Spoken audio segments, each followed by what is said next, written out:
पोंक्षे यांचा थोडक्यात परिचय देणं शक्य नाही. खरे तर एखाद्या काजव्याने सूर्याचा परिचय द्यावा असाच हा प्रकार आहे. तरी पण एक औपचारिकतेचा भाग म्हणून मी थोडक्यात आणि संक्षिप्त परिचय त्यांचा करून देण्याचा प्रयत्न करतो. 1988 साली दे टाळी या चित्रपटातून त्यांनी चित्रपट सृष्टीत पदार्पण केलं. 1989 साली वरून सगळे सारखे या नाटकातून त्यांनी व्यावसायिक रंगभूमीवर पदार्पण केलं. 1998 साली 10 जुलैला मी नथुराम गोडसे बोलतोय या नाटकाचा पहिला प्रयोग त्यांनी केला. या नाटकाला प्रचंड विरोध झाला. नाटकाची बस जाळणं, त्यांना धमक्या देणं असे सर्व प्रकार त्यांच्याविषयी चालू लागले. पण याला न जुमानता या नाटकाचे प्रयोग पोंक्षे सरांनी सतत चालू ठेवले. शेवटी त्यांना न्यायालयीन लढाई लढावी लागली आणि त्यातच त्याचा विजय झाला. एवढं झालं तरी या नाटकाला रसिकांनी हाऊसफुल गर्दी केली. मी माझ्या सरांचा परिचय एवढा खूप झाला. मी सरांना आदरपूर्वक विनंती करतो की त्यांनी आता प्रखर हिंदुत्ववाद आपल्या समोर मांडावा. मला शेवटच्या 2 ओळी वाचायच्या. तुझी परवानगी. परवा काय झालं, मी युट्यूबवर त्यांचं एक व्याख्यान ऐकत होतो प्रभू रामचंद्रावर. ऐकताना त्यांनी असं सांगितलं त्याच्यामध्ये की अनेक अवतार होऊन गेले, 9 अवतार होऊन गेले आणि 10वा अवतार कल्कीचा होणार आहे. त्याचं कारण पण त्यांनी सांगितले. जेव्हा जेव्हा हिंदू खतऱ्यात येतो तेव्हा एक अवतार परमेश्वर धारण करतो, भगवंत धारण करतो. पण मला असं वाटतंय की आजच्या युगामध्ये शरदजी पोंक्षे यांच्या रूपातच कल्कीनं अवतार घेतले.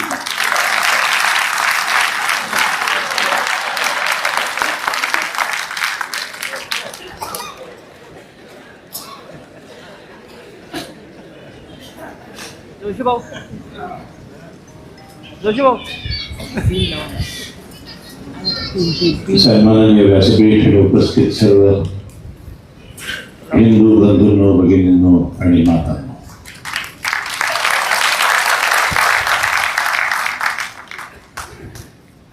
खूप उशीर. माझा काही दोष नसताना मला इथे यायला उशीर झाला. विमान 2 तास 4चं विमान. फक्त भीती एकच वाटत होती की रद्द होता कामा नये. उशीर झाला तरी चालेल. मला खात्री होती हे माझे रसिक थांबणार आहे. फक्त रद्द झालं असतं तर हे काही फार चांगलं झालं नसतं. पण सुदैवाने आलो मी, इथपर्यंत पोहोचू शकलो. तुम्हाला खूप तास गाठात कळत बसावं लागलं, त्याबद्दल मी आपल्या सर्वांचे मनापासून क्षमा मागतो. आज परशुराम तेजोत्सव आणि ब्राह्मण महासंघातर्फे कार्यक्रम, हे जे वेगवेगळे समाज पडलेत ना, ब्राह्मण समाज, मराठा समाज, कुंभार समाज, चांभार समाज, हे समाज पाडले गेले. हिंदूंची ताकद संपवण्यासाठी जाणीवपूर्वक हिंदूंना 18 पगड समाजांमध्ये विभागले गेलं.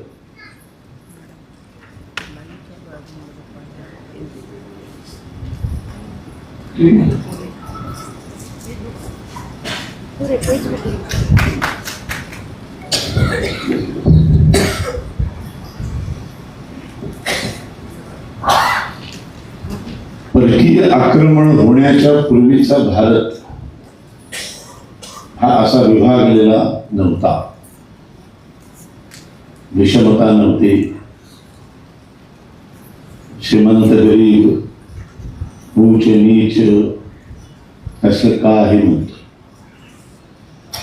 खऱ्या अर्थाने एक सुजलाम सुफलाम संस्कृती या हिंदुस्थानामध्ये नांदत होती.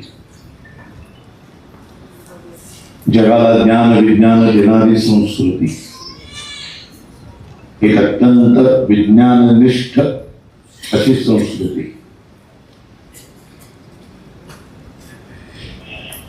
जेव्हा जगामध्ये लोकांना कसं जगावं, कपडे कसे घालावे, संसार कसा करावा, कुटुंब म्हणजे काय, राजांनी राज्य कसं करावं, त्याची कसलीही जाणीव नव्हती. त्यावेळेला भारतामध्ये एक अत्यंत सुंदर असे सुजलाम सुफलाम संस्कृती नांदत होती. म्हणून सोन्याचा धूर घराघरातून येत होता. आता सोन्याचा धूर म्हणजे खरा सोन्याची लाकडं घातली आणि धूर आला असं नव्हे. सोन्यासारखी संस्कृती.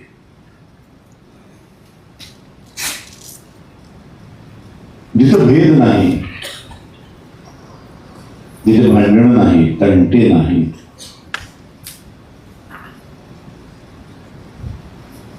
म्हणून तर प्रत्येक आक्रमकांना या देशावरती घाला घालावा असं वाटलं, ज्यांना लुटावं असं वाटलं. 200 वर्ष जवळजवळ आपल्या देशावर ज्या ब्रिटिशांनी राज्य केलं, त्या इंग्लंडमध्ये पहिली शाळा जेव्हा सुरू झाली, आपल्यावर ज्या ब्रिटिशांनी राज्य केलं त्या इंग्लंडमध्ये, त्यांच्या देशामध्ये जेव्हा पहिली शाळा सुरू झाली, तेव्हा भारतामध्ये 12 ते 13 विश्वविद्यालय होते.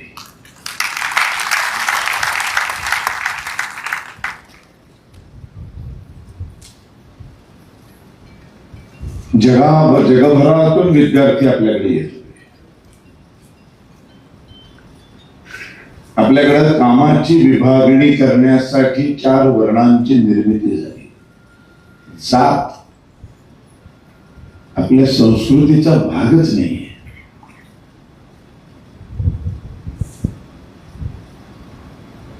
आणि जन्मावर आधारित जात तर ही तर जवळपास आपल्याशी काही त्याचा संबंधही नाही. आपण कामाची विभागणी केली माणसाच्या बुद्धिमत्तेनुसार, शारीरिक क्षमतेनुसार, हातातल्या कर्तृत्वानुसार, कलेनुसार. जगातली एक सर्वोत्तम अशी शिक्षण पद्धती होती आपल्याकडे, गुरुकुल शिक्षण पद्धती, अत्यंत वैज्ञानिक.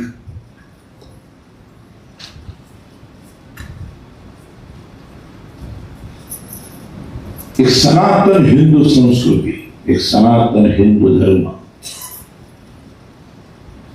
अत्यंत सुखाने नांदत होता, आनंदाने नांदत होता. 4 वर्णांमध्ये सगळ्यात महत्वाचं की 4 वर्णांमध्ये भांडण नव्हती. आणि सगळ्यात मुख्य, कुठलाही वर्ण कुठल्याही क्षणी बदलण्याचा अधिकार होता. म्हणजे शूद्र क्षत्रिय होऊ शकत होता, क्षत्रिय ब्राह्मण होऊ शकत होता, ब्राह्मण वैश्य होऊ शकत होता. हे अत्यंत सुंदर असे विज्ञाननिष्ठ असे संस्कृती, कसं जगावं, विश्वाला मार्ग दाखवणारी संस्कृती. जगातलं पहिलं पुस्तक आपण लिहिलं, जगातला पहिला ग्रंथ आपण लिहिला, जगाला ओंकार आम्ही दिला, जगाला 7 स्वर आम्ही दिले. ऋग्वेद हा जगातलं पहिलं पुस्तक, ऋग्वेद हा जगातला पहिला ग्रंथ. मग त्या एका ग्रंथाचे विषयानुसार 4 भाग झाले, यजुर्वेद, सामवेद. संपूर्ण वैद्यकीय सगळ्या गोष्टी ज्याच्यात बसतील असा एक वेद. संपूर्ण कला शास्त्र 14 विद्या 64 कला ज्याच्यामध्ये बसतील, तिथे संपूर्ण अर्थव्यवहार चालतील आणि ज्ञान विज्ञान जिथे तिथे, अशा पद्धतीची 4 विभागणी झाली. मग तो ऋग्वेद, यजुर्वेद, सामवेद, अथर्ववेद तयार झाले.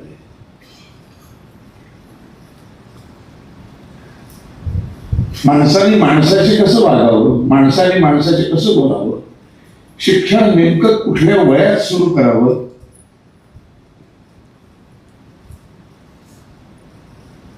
संपूर्ण सृष्टीचा निर्माता एक कोणीतरी बसलेला आहे होते, त्यांनी ही संपूर्ण चराचर सृष्टी निर्माण केली.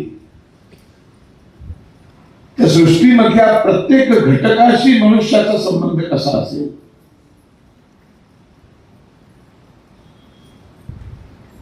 आणि म्हणूनच याच्यातूनच आपल्या धर्मग्रंथांमध्ये वसुधैव कुटुंबकम हे शब्द आपल्याला वाचायला मिळतात. कुठल्याही जगातल्या कुठल्याही पंथाच्या कुठल्याही पुस्तकामध्ये तुम्हाला वसुधैव कुटुंबकम हे कधीही वाचायला मिळणार नाही.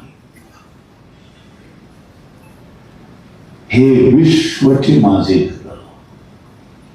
दुसऱ्या कुठल्याही इस्लामचं पुस्तक काढा, ख्रिस्ती धर्म कोणलाच आहे, कुठेही तुम्हाला हे वाचायला मिळणार नाही. आता विश्वात्मके देवे येणे वाग्यज्ञे तोषावे, तोषोनी मज द्यावे पसायला नाही. 16 वर्षाचा मुलगा 13व्या शतकामध्ये विश्वातल्या प्रत्येक माणसाला जे वांछित तो ते लावो, प्राणी जात. 1875 बंकिमचंद्र चट्टोपाध्याय लिहितात, वंदे मातरम, वंदे भारतम नाही. हे भारताची माझे घर नाही, भारतीय कुटुंबकम नाही. विश्व विश्व हे घर आहे. विश्वातला प्रत्येक माणूस हा माझ्या कुटुंबाचा सभासद आहे. या विश्वातल्या प्रत्येक माणसाचं कल्याण व्हायला पाहिजे. कोणीही भारताबद्दल फक्त वक्तव्यच केलं नाही. सावरकरांना सुद्धा प्रश्न विचारला की तुम्ही हिंदू हिंदू हिंदू हिंदू करता, तर तुमचं अंतिम ध्येय काय? काय उत्तर दिले सावरकरांनी? ते म्हणाले, माझं अंतिम ध्येय, जर मला कोणी जात विचारली तुझी जात कुठली, तर मनुष्य ही माझी जात आहे, हे उत्तर द्यायला मला आनंद मिळतो. मला विचारलं तुझा धर्म कुठला, तर माणुसकी हा माझा धर्म आहे, असं सांगताना मला आनंद होईल. आणि मला जर विचारलं तुझं राष्ट्र कुठलं, तर पृथ्वी हे माझं राष्ट्र आहे, हे सांगायला मला आनंद होतो. पण या अंतिम ध्येयाची सुरुवात मला भारतातल्या सर्व हिंदूंना एकत्र करून त्यांना हिंदुत्वाची शपथ देऊन सुरू करावी लागेल.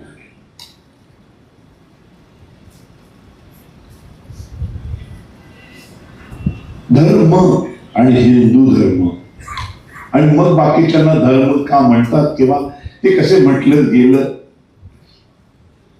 हे सगळं समजून घेतलं की हिंदुत्व लक्षात येतं.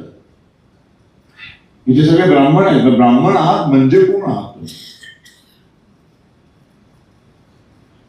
जन्माचा ब्राह्मणत्वाशी काही संबंध नाही, जन्माचा क्षत्रियाशी काही संबंध नाही. आणि याचं सगळ्यात उत्तम उदाहरण म्हणजे पेशवा. 106 वर्ष भट नावाच्या आडनावाच्या लोकांनी पंतप्रधान पद गाजवलं. फक्त जन्माला ते चित्पावून घरामध्ये आले. बाजीराव पेशवा, दुसरा बाजीराव पेशवा, माधवराव पेशवा, नानासाहेब पेशवे, सगळे पेशवे. केवळ जन्मापुरते ते ब्राह्मण होते, संपूर्ण आयुष्य क्षत्रिय धर्माचं पालन केलं.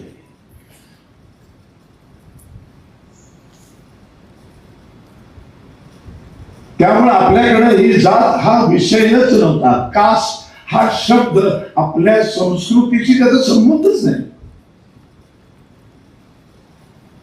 हे सगळं सगळं नंतर आले. ह्याची थोडीफार सुरुवात मुस्लिम आक्रमणानंतर झाली आणि ह्याला सगळ्याला ह्या घाणेरड्या जातीचं लेबल चिकटवण्याचं काम ब्रिटिशांनी केलं.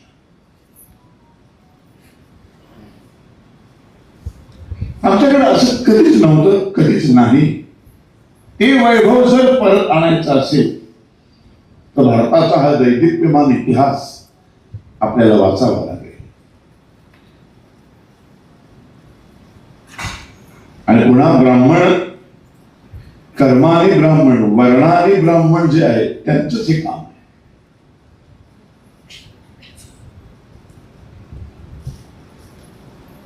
आपल्याला स्वबोधच नाही, त्यामुळे शत्रुबोध होत नाही.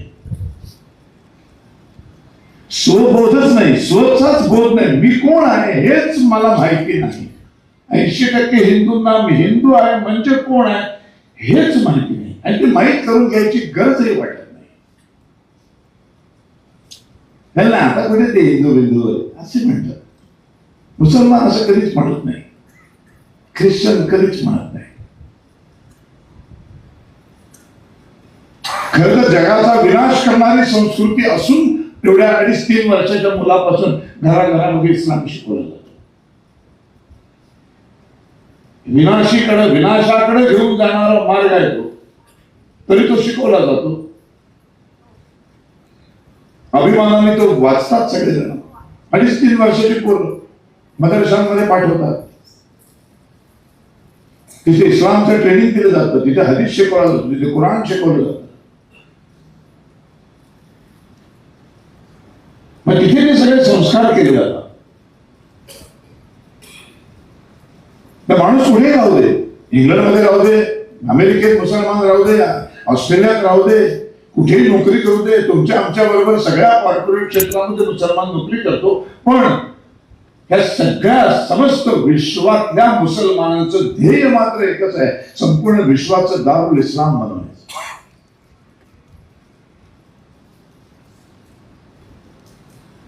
त्यामुळे ते त्यांच्या मार्गावरनं कधी हटत नाही.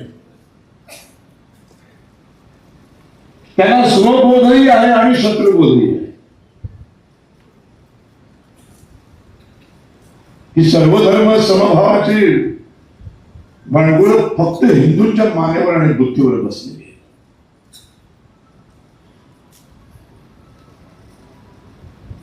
आता हे जैन समाजाच्या 25 वर्षापूर्वीपर्यंत फॉर्म वरती हिंदू जैन असं लिहायची पद्धत होती.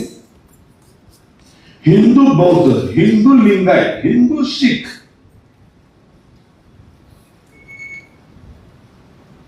म्हणजे हिंदू धर्माचीच पाळंमुळं आहे ती, ही पुढच्या फांद्या आहेत.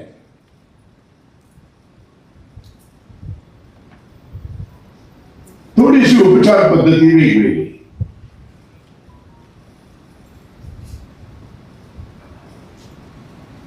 पण जे जे या हिंदुस्थानाला पितृभूमी म्हणतात, पुण्यभूमी म्हणतात, ते सगळे हिंदू असतात. आता काँग्रेसने तो हिंदू काढून टाकला आणि जैन वेगळा धर्म आयडेंटिटी दिली. हिंदू काढून टाकला, बौद्ध आयडेंटिटी दिली. हिंदू काढून टाकला, शीख आयडेंटिटी दिली. आणि हिंदूंची पण ही जी वज्रमुठ आहे ही फोडण्याचा प्रयत्न केला. सगळी तुमची ताकद संपली पाहिजे. सगळे वेगवेगळे पंथ निर्माण झाले, त्याचा वेगवेगळे धर्मच बनवून टाकले. आणि ते विष असं पेरलं गेलं की आता काही शीख हे आम्ही हिंदू नाही असं म्हणेपर्यंत मजल गेली.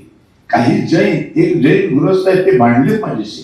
मी जर व्याख्यानामध्ये जैन हा हिंदू धर्माचाच एक भाग आहे, एक पोट शाखा आहे असं म्हटल्यानंतर त्यांनी मला इतकं भांडले ते माझ्याशी. मी शेवटी म्हटलं, बर बाबा तुम्ही वेगळे आहात, ओके.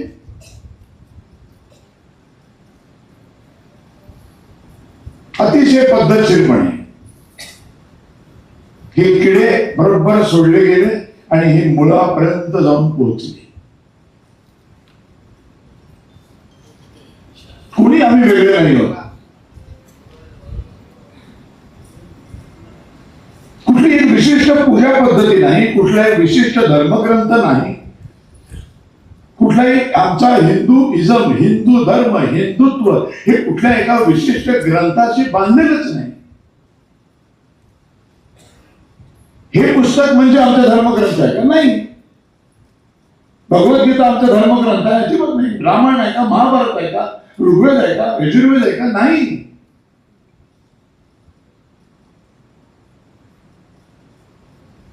आमचा धर्मग्रंथ जर कुठला असेल तो एकच, एका वाक्यात, हे विश्वची माझे घर. हे एक वाक्य म्हणजे आमचा धर्मग्रंथ आहे. विश्वाला सामावून घेण्याची ताकद आहे. हे सगळे परशुराम, आधी मत्स्य, मग कूर्म, मग वराह, मग वामन, मग नृसिंह, परशुराम, श्रीराम, श्रीकृष्ण, गौतम बुद्ध, सगळे अवतार बघा. हे सगळे भारताला वाचवण्यासाठी, हिंदुस्थानच्या कल्याणासाठी जन्माला नाही आले, सगळे विश्वाच्या कल्याणासाठी जन्माला. परमात्म्याने ही सृष्टी निर्माण केली, ही पृथ्वी निर्माण केली. या पृथ्वीवरच्या दगडापासून माणसापर्यंतची निर्मिती त्या परमात्म्याने केली. त्या निर्मितीवर जेव्हा जेव्हा संकट येतात तेव्हा त्या त्या गरजेनुसार एक एक अवतार जन्माला आले. गरज ओळखून माणसं सोडली. संपूर्ण जळ आहे म्हणून फक्त पहिला मत्स्य अवतार आला. मग दुसरा जल आणि जमीन दोन्हीकडे वावरू शकतो असा. मग तिसऱ्या बुडालेली पृथ्वी वर काढण्यासाठी वराहाचा जन्म झाला. सगळे अवतार बघा तुम्ही. परशुरामाचा अवतार हा मुळात परशुराम नाही, याचं ओरिजिनल नाव रामच आहे. शिवाने हातामध्ये परशु दिला म्हणून ते परशुराम पडले.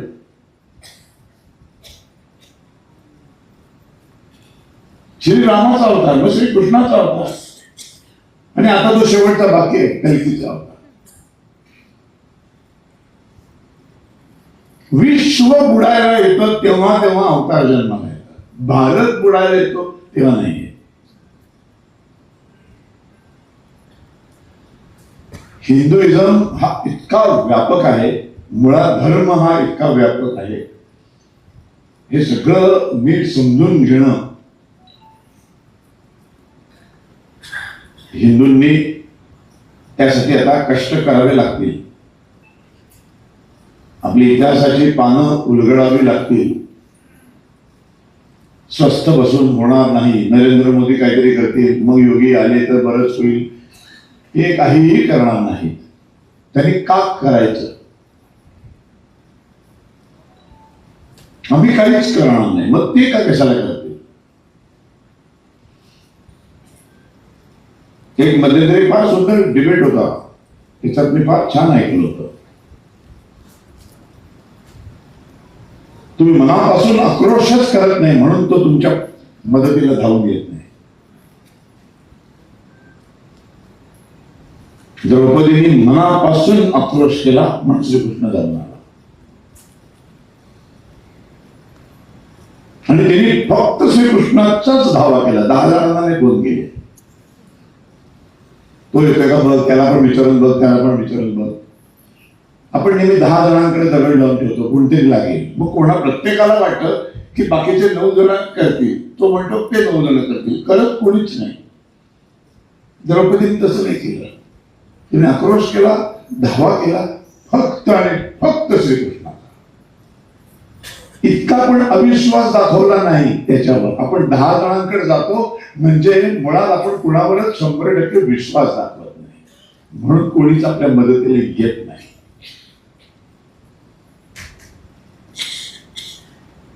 त्या डिबेटमध्ये ते कोण गृहस्थ होते, युपीचे का कुठले तरी, फार अप्रतिम बोलले ते. मला एवढं पडलं.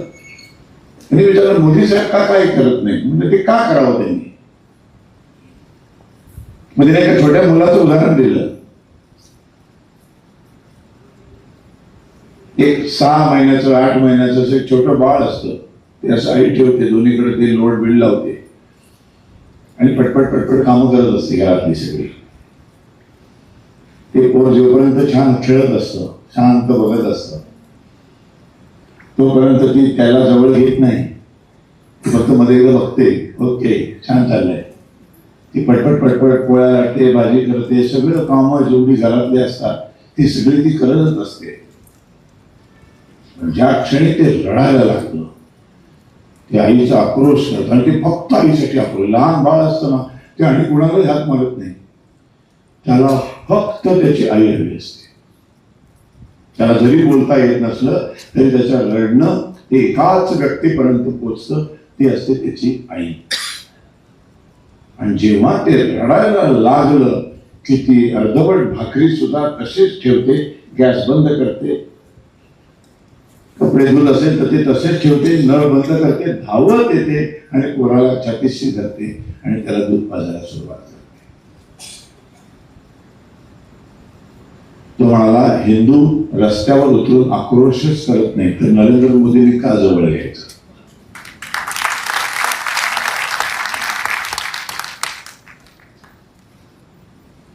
तुम्ही कधीतरी लढायला उतरता का रस्त्यावर? कधीतरी उतरलोय आपण? सेक्युलर देश म्हणतात, सर्व धर्म समभाव म्हणतात, इथे धर्माच्या नावावर वेगळं काही मिळत नाही असं म्हणतात. मग फक्त मंदिरांवरतीच सरकारचा कंट्रोल काय इतकी वर्ष स्वतंत्र भारतामध्ये? सगळ्या आपल्या मंदिरांमधलाच पैसा सरकारी तिजोरीत का जातो? का मशिदीमधला जात नाही? का चर्च मधला जात नाही? म्हणजे चर्च मधला सगळा पैसा फक्त ख्रिश्चन धर्माच्या विकासासाठी खर्च केला जातो, सगळ्या मशिदी आणि मदरशांमधला सगळा पैसा फक्त मुसलमानांसाठी खर्च केला जातो. फक्त त्यांच्यावर गव्हर्नमेंटचा कंट्रोल नाही. फक्त हिंदू धर्मातल्या 4 लाख मंदिरांमधला सगळाच्या सगळा पैसा गव्हर्नमेंटच्या हातात जातो आणि त्या पैशातून मुसलमानांचंही कल्याण केलं जातं, ख्रिश्चनांचंही कल्याण केलं जातं. कधीतरी हिंदू समाज एकतर मुसलमान म्हणजे मशिदी, मदरसे, ख्रिश्चन कम्युनिटीची सगळी चर्चेस ही सरकारच्या ताब्यात घ्या, तिथल्या सगळ्या देणग्या सरकारच्या तिजोरीत येऊ देत. नसेल करणार तुम्ही, त्या मतपेट्या तुम्हाला जर राबवायच्या असतील, त्या मतपेट्यांना चुचकारायचं असेल तर मग आम्हाला हिंदूंच्या देवळावरचा सरकारी प्रतिबंध काढायला पाहिजे. असे का 80% हिंदू कधी उतरत नाही? समान नागरिक कायदा हवा म्हणून घरातल्या पंख्याखाली सोफ्यावर बसून बायकोशी बोलतात. हा ना, पण मोदी आले स्वागत आला ना, समान नागरिक कायदा आला पाहिजे. अरे तिथे बोलून काय होणार आहे? त्यांनी उतरलाय रस्त्यावर. आजही सुदैवाने 80% हिंदू राहतात त्या देशात. कसा उतरणार हिंदू? हिंदू उतरूच शकत नाही, तर तो हिंदू नसतोच. तो फक्त ब्राह्मण असतो, तो फक्त मराठा असतो, तो फक्त धनगर असतो, तो चांभार असतो, तो कुंभार असतो, तो ओबीसी असतो, तो एससी असतो, तो एसटी असतो. तो कधी हिंदूच नसतो.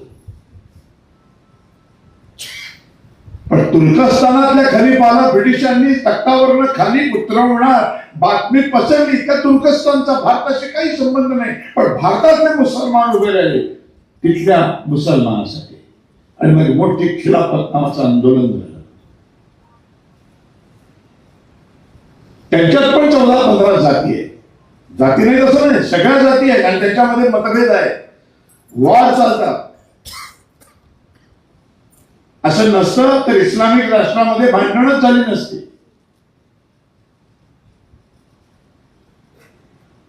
पाकिस्तानामध्ये, बांगलादेशामध्ये सुद्धा मजबूत मारामाऱ्या भांडणं होतात.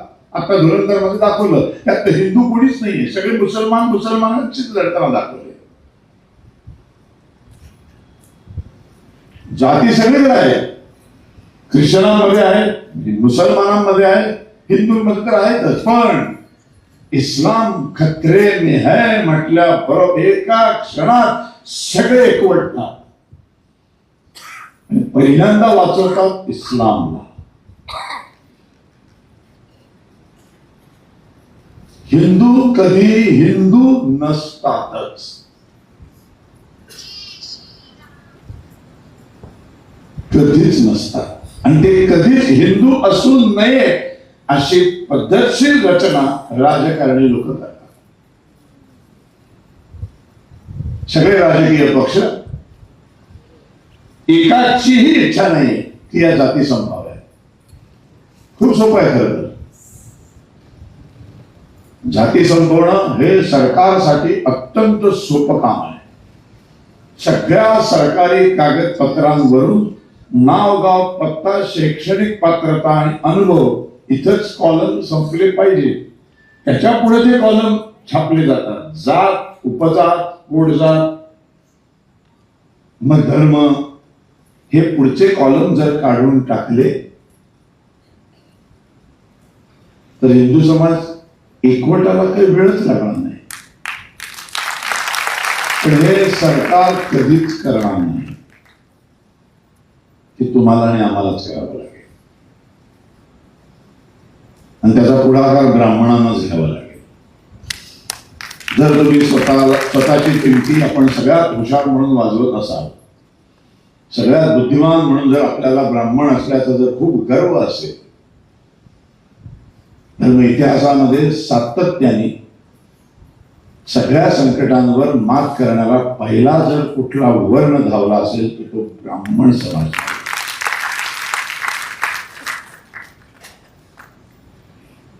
शेवटी जगात सगळ्यात महत्व असतं ते बुद्धिमत्तेला, त्याला पर्याय नाही. 4 वर्ण आहेत, ब्राह्मण, क्षत्रिय, वैश्य, शूद्र. सिस्टीम कशी राबवली जाते? ब्राह्मण आणि क्षत्रिय जोपर्यंत खांद्याला खांदा लावून हातात हात घालून मतभेद न करता एकजीव होऊन काम करतात तेव्हा राष्ट्र शांत असतं. जेव्हा राष्ट्र शांत असतं तेव्हा वैश्य समाज, व्यापारी समाज हा शांत चित्ताने व्यापार करतो. आणि जेव्हा वैश्य शांत चित्ताने व्यापार करतात तेव्हा त्यांच्या हाताखाली, त्यांच्या दुकानांमध्ये, त्यांच्या व्यवसायामध्ये काम करणारा शूद्र समाज हा शांतपणे नोकरी करतो. ब्रिटिशांनी इथे आल्यानंतर आपली संस्कृती, आपले वेद वाचले, जगातलं पहिलं संविधान वाचलं, ज्याला मनुस्मृती, ज्याच्यावर खूप राडे होतात.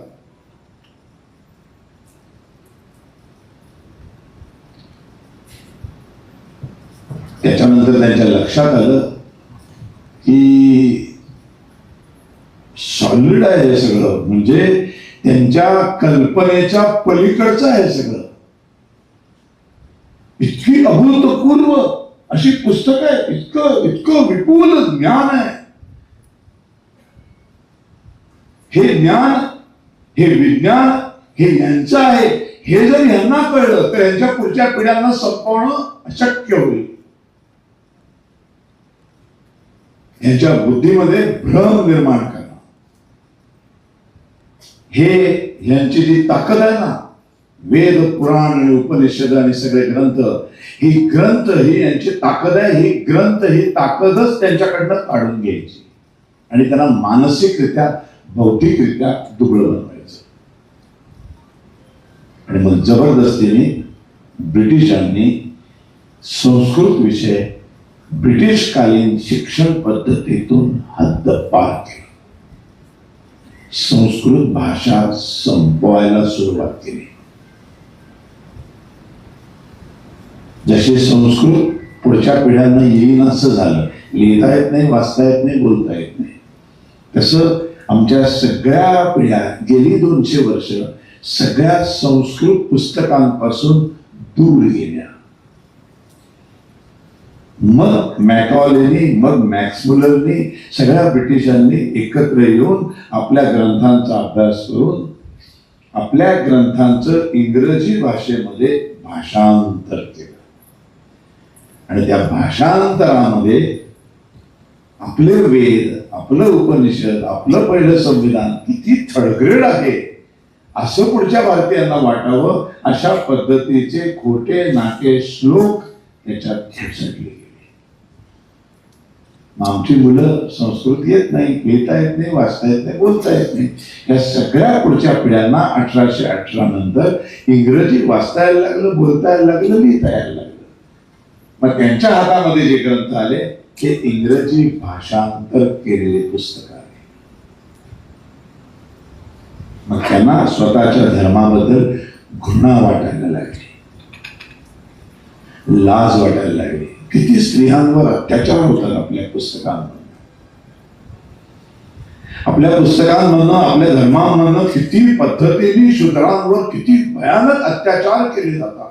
काय लिहून ठेवले, अरे अरे हे माझे ग्रंथ आहे. शी शी शी, मी नाही हिंदू, मला हिंदू म्हणून घ्यायची लाज वाटायला लागली. न्यूनगंड निर्माण केला गेला अत्यंत पद्धतशीरपणे.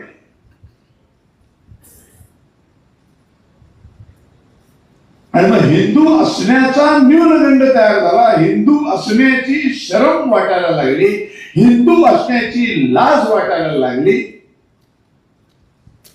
आणि त्याच बरोबरीने इंग्रजी भाषेबद्दल आणि इंग्रजी भाषा लिहिता वाचता येत असल्यामुळं इंग्रजी साहित्यामध्ये काय लिहिलंय त्याचं अप्रूप वाटायला लागलं.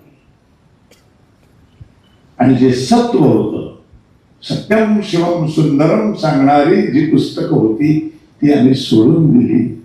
आमच्या ज्या आदर्श सगळ्या कल्पना होत्या त्या सगळ्या आम्ही सोडून दिल्या.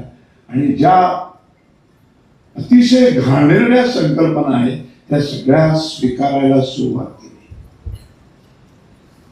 तिथल्या वातावरणाशी हे कपडे संबंधच नाही असे 3 पीस सूट घालायला सुरुवात केली. नांदेडमध्ये 42 डिग्री टेम्परेचर तरी लग्नात 3 पीस सूट घालतात.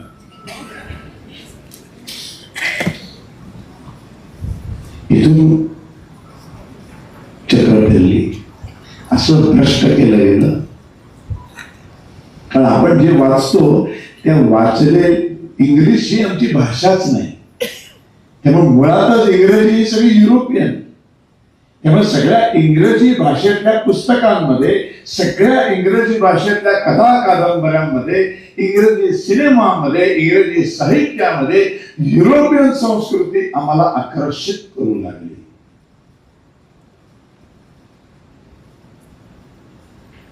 आणि मग 12 महिने 24 तास 7 नद्या ज्या देशामध्ये वाहतात, ज्या देशामध्ये पाण्याची कधीच कमतरता नव्हती आणि कधीच नसणार आहे, अशा देशामधली माणसाची संस्कृती ही पाण्यापासून टिश्यू पर्यंत प्रवाहित झाली. आणि आम्ही सकाळी उठल्यानंतर बाथरूम मध्ये टिश्यू पेपर ठेवू लागलो. धुवायचं नाही, आता पुसायचं. जेवल्यानंतर चूळ नाही करायची, टिश्यूनी हात पुसायचे. नंतर टिश्यू फक्त ओठांवर असा फिरवायचं. सगळं अवैज्ञानिक, सगळं जे घाण आहे ते सगळं आम्ही स्वीकारायला सुरुवात केली. फार पद्धतशीरपणे हिंदूंना संपवलं गेलं. हिंदूंना कळलंच नाही, हिंदूंना त्याची जाणीवच नाही. काय होती शिक्षण पद्धती? 7 वर्ष पूर्ण होईपर्यंत कोणीही मुलांना शाळेमध्ये टाकत नव्हतं. का 7 वर्ष? मेंदूची पूर्ण वाढ होते 7व्या वर्षी.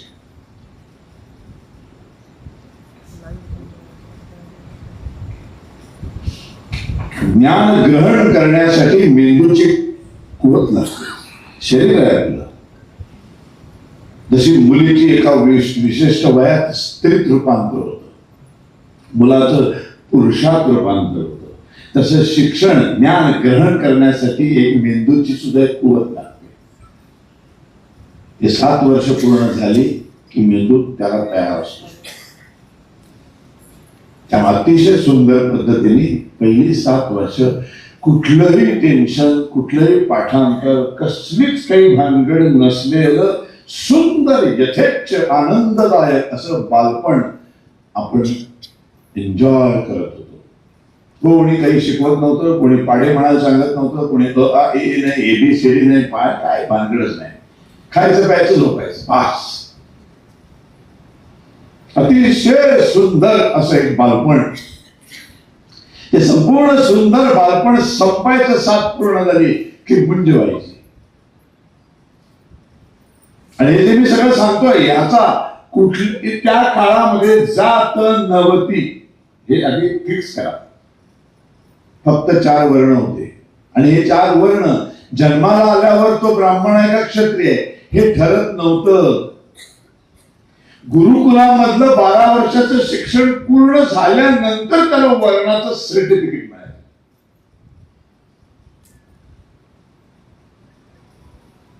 त्यामुळे 7 पूर्ण झाली की समस्त 4ही वर्णांना शिक्षणाचा अधिकार होता.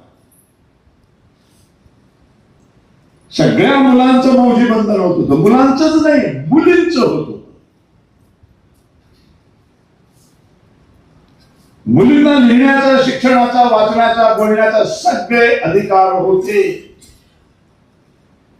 जगातलं पहिलं पुस्तक ऋग्वेद, पहिला ग्रंथ, त्या पहिल्या ग्रंथातली 21 सूक्त ही स्त्रियांनी रचलेली आहेत. इतका स्त्रियांना अधिकार होता, इतकं स्त्रियांचा दर्जा वरचा होता.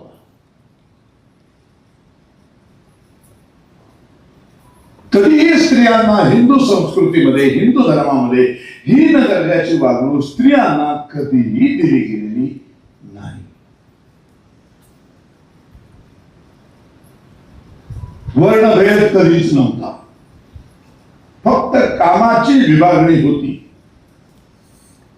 मग 8व्या वर्षी मुंजवून ही सगळी मुलं आई बापाचं सुरक्षित छत्रछाया सोडून, गाशा गुंडाळून पूर्ण वेळ 24 तास 12 वर्ष गुरुकुलामध्ये शिकायला जायची.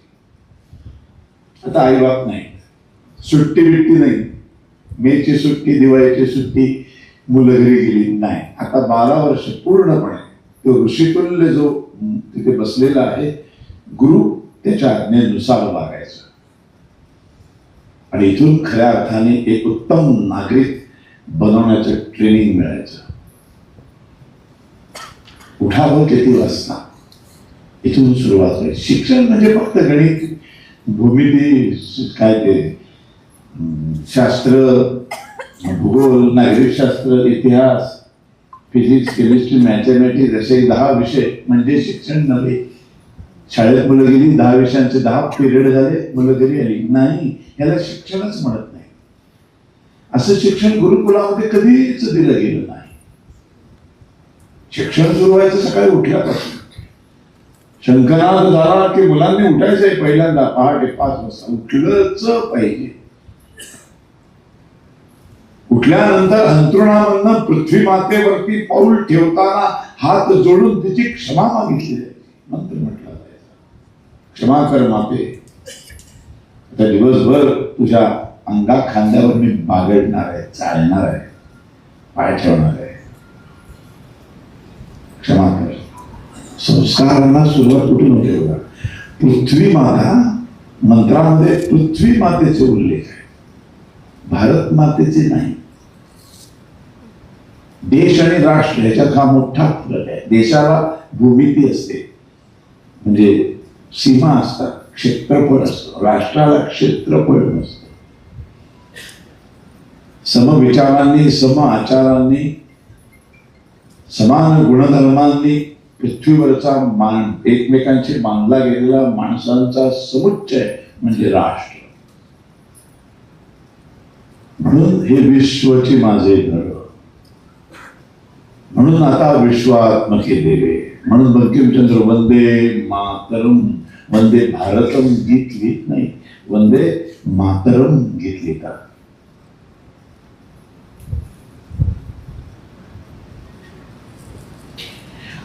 पृथ्वीवर पाऊल ठेवून, म्हणजे जमिनीवर पाऊल ठेवून उभं राहिलं की कोणीतरी अंथरूण उचलेल नाही. अंथरुणाची घडी आपली आपण करून बळकटी गाठ मारून बरोबर जागेवर ठेवली जायची. सगळं मुलांनी करायचं, कामवाली बाई नव्हती. मुलांनी आश्रम पूर्ण झाडून काढायचा. मग शरीराची स्वच्छता सगळी करून आंघोळ करून बाहेर आले की मग सुरू व्हायचं खऱ्या अर्थाने शिक्षण.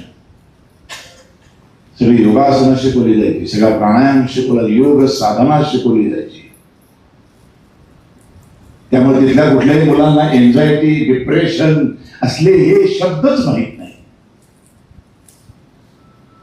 मानसिक रोगी, सायकायट्रिस्ट वगैरे हे यांची काही भानगडच नाही.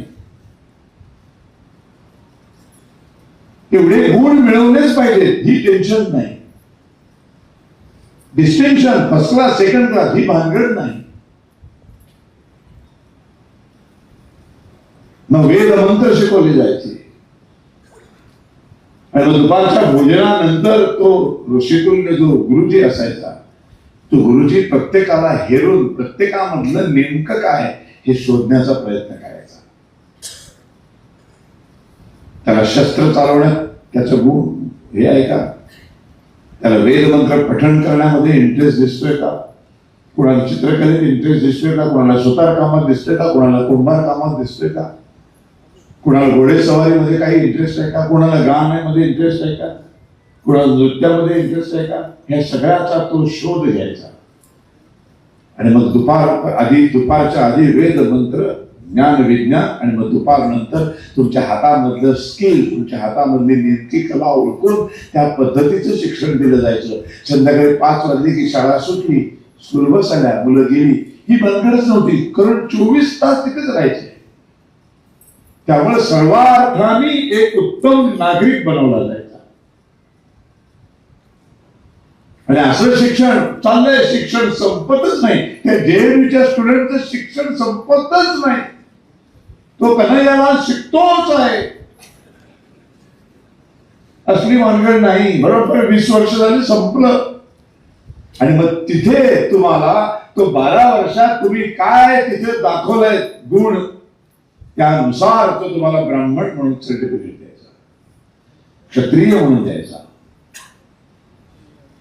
आता एखाद्या मुलाला नाही आठवत, एखाद्या मुलाला पाठांतर नाही होत, प्रत्येकाची वेगवेगळी कुवत असते. आपण सगळेजण शाळेमध्ये शिकलोय, प्रत्येकाच्या वर्गात 60-70 मुलं असतील. आपण सगळेजण, आता हे साहेब डॉक्टर झाले, एवढे विद्वान डॉक्टर, ह्यांच्या वर्गातली सगळी मुलं डॉक्टर झाली का? नाही. पाठ्यपुस्तकं त्यांना जी होती तीच पाठ्यपुस्तकं त्यांच्या वर्गातल्या सगळ्या मुलांना होती. पण ती पाठ्यपुस्तकं यांच्यासाठी एक स्पेशल टीचर होता? नाही. तोच मास्तर, तेच पाठ्यपुस्तक सगळ्यांना एकाच वेळेला सगळं शिकवत होता. पण त्याच्या वर्गात काही नापास होत होते.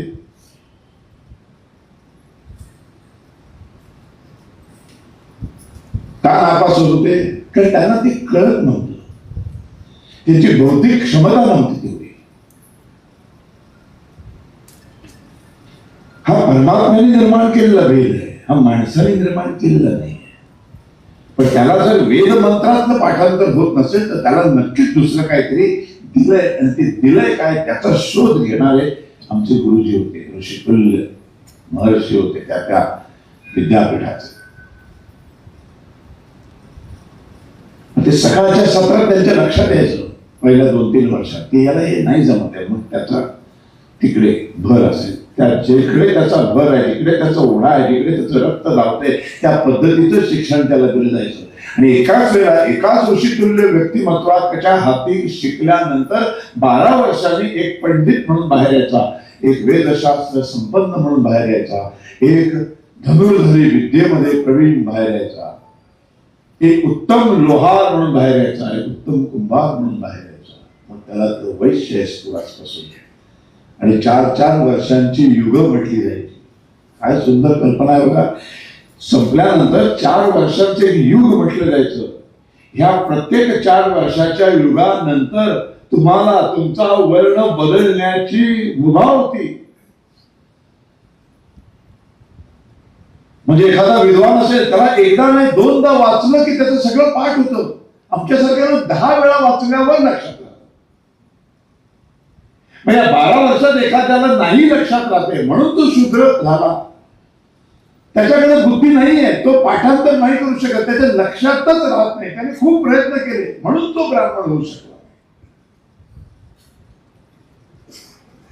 मग त्यांनी घोड्यावर बसून लढण्याचा प्रयत्न केला, तलवारबाजी शिकवायचा प्रयत्न केला, पण तिथेही त्याची शारीरिक क्षमता प्रचंड कमी पडते. नाही त्याचं शरीर तेवढं बळकट. आता इथे बसलेल्या सगळ्यांचं बघा ना, किती विभक्त माणसं होतं. मग त्याला व्यवहार ज्ञान कर बाबा, एखादा व्यवसाय करतं त्याला तेही जमेना. आता काय करावं? उदरनिर्वाह तर व्हायला पाहिजे. हा माणूस तर जगला पाहिजे, याचं कुटुंब असलं पाहिजे, याचा जगण्याचा अधिकार आहे तो. पण यातलं तुला काहीच येत नाही, म्हणजे तुला व्यवसायही करता येत नाही, तुला पाठांतरही होत नाही, तुझं काहीच करता येत नाही, तुला लढायला पाठवलं तर तिथे तू घाबरून परत येतो, ही शारीरिक क्षमता नाही. मग आता तू स्वच्छतेकडे तिथे बुद्धी लागत नाही, तिथे पाठांतर लागत नाही, तिथे शारीरिक क्षमता नाही, तिथे तलवारबाजी चालत नाही, व्यवहार ज्ञान नाही. आज कार्यक्रम आहे, कार्यक्रमाच्या आधी सगळं स्वच्छ करून ठेवायचं, स्टेज स्वच्छ झाडायचं, या खुर्च्या मांडायच्या. एकदा सांगितलं की त्या पद्धतीने तो करणार, त्याला काहीच लागत नाही. म्हणजे ते काम खालच्या दर्जाचं आहे का? कोणीतरी करावंच लागतं. इथे जर कार्यक्रमाला आल्यानंतर हे जर कसं तरी अस्ताव्यस्त असते, इथे सगळे जर ध्यान असते, तर हा परशुरामाची मूर्ती ठेवायची इच्छा तरी झाली असते का? तिथे स्वच्छ सुंदर वातावरण असतं, स्वच्छ जागा असते, तिथेच परमेश्वर वास करतो. स्वच्छता असते तिथेच परमेश्वर असतो. परमेश्वर तिथेच बसतो. तिथे तो बसला तर तिथे ब्राह्मण येणार. म्हणजे परमेश्वराची मूर्ती ठेवण्यासाठी, तिथे ब्राह्मण येऊन वेदमंत्र म्हणण्यासाठी, आणि हे वेद मंत्र म्हणण्यासाठी, पूजा अर्चेसाठी जे सगळं साहित्य लागतं, ते साहित्य ज्या दुकानांमध्ये विकत मिळतं, ते व्यवसाय चालण्यासाठी सगळ्याची सुरुवात स्वच्छतेने होते. इतका शूद्र महत्वाचा आहे. कधीही आपल्या धर्मामध्ये, आपल्या वेदांमध्ये, आपल्या मनुस्मृतीमध्ये, कुठल्याही धार्मिक पुस्तकामध्ये हा भेद नाहीये. हे सगळं इंग्रजी भाषांतर जे केलं ना, आणि तुमची बुद्धी भ्रष्ट केली, त्यामुळं आपल्यालाच आपल्या ग्रंथांची घृणा वाटायला लागली. नुसती ग्रंथांची नाही, हे ग्रंथ हिंदूंचे आहे, मग हिंदू असण्याची घृणा वाटायला लागली, हिंदू असण्याची लाज वाटायला लागली. तर आम्हाला काही माहितीच नाही, आम्ही काही वाचलंच नाही. आम्ही सगळं इंग्रजी वाचत राहिलो. गेली 205 वर्ष आम्ही फक्त इंग्रजी वाचलं, इंग्रजी लिहिलं, इंग्रजी बोललो. आम्हाला सगळं आकर्षण त्या इंग्रजी संस्कृतीचं वाटलं, इंग्रजी साहित्याचं वाटलं. मग आम्हाला शेक्सपियर मोठा वाटायला लागला, आम्हाला फ्रॉइड मोठा वाटायला लागला, आम्हाला न्यूटननी पहिल्यांदा गुरुत्वाकर्षणाचा शोध लावलाय असं वाटलं. आम्हाला गॅलिलिओ मुळे आम्हाला कळलं की पृथ्वी गोल आहे. अरे गाढवानो, आमच्या ऋग्वेदामध्ये शब्दच आहे भूगोल. जगातला पहिला ग्रंथ, त्या माझ्या पहिल्या ग्रंथामध्ये शब्द आहे भूगोल. भू म्हणजे भूमी, ती गोल आहे. तो 13व्या ते 14व्या शतकातल्या गॅलिलिओची आम्हाला गरज नाही, जगाला गरज आहे. कारण ते सगळेच गाढवासारखे रानावनामध्ये रणटी अवस्थेत फिरत होते. पण संस्कृत आमच्यापासून हद्दपार केल्यामुळं आम्हाला ते वाचता आलं नाही, आणि त्याचं जे इंग्रजी भाषांतर करून जे आमच्या समोर वाढून ठेवलं, त्याने आमची बुद्धी भ्रष्ट झाली. सदैव खोटा इतिहास, सतत खोटा इतिहास. इतका माथावर मारला, 200 वर्ष असा रुजलाय जमिनीपर्यंत. आणि मग कोणीतरी ब्राह्मण समाज, ब्राह्मण वर्ण या बाकी तिघांना सुशिक्षित करेल. आपण जे त्यांच्याकडनं सगळं संस्कृत काढून घेतोय, तो हा ब्राह्मण समाज यांच्या परत संस्कृत शिकवायला गेला. आणि जर यांना पुन्हा ते वेद कळले, यांना जर सगळे धर्मग्रंथ वाचता येऊ लागले, तर काय करायचं? मग या ब्राह्मण समाजाला या 3 वर्णापासून फोडलं पाहिजे. मग मॅकॉलेनी, मॅक्स मुलरनी अत्यंत बुद्धिमत्तेने आर्यन रिटर्न थेअरी आणली. हा आर्य समाज म्हणजे हा ब्राह्मण समाज हा मूळ भारतीयच नाही, हा पश्चिमेकडनं इथे आला. वा. आणि त्याच्यात मॅक्स मुलर, मॅकॉले, ते सगळे ब्रिटिश 100% यशस्वी झाले. तुमचा शिक्षणाचा अधिकार ह्याने काढून घेतला,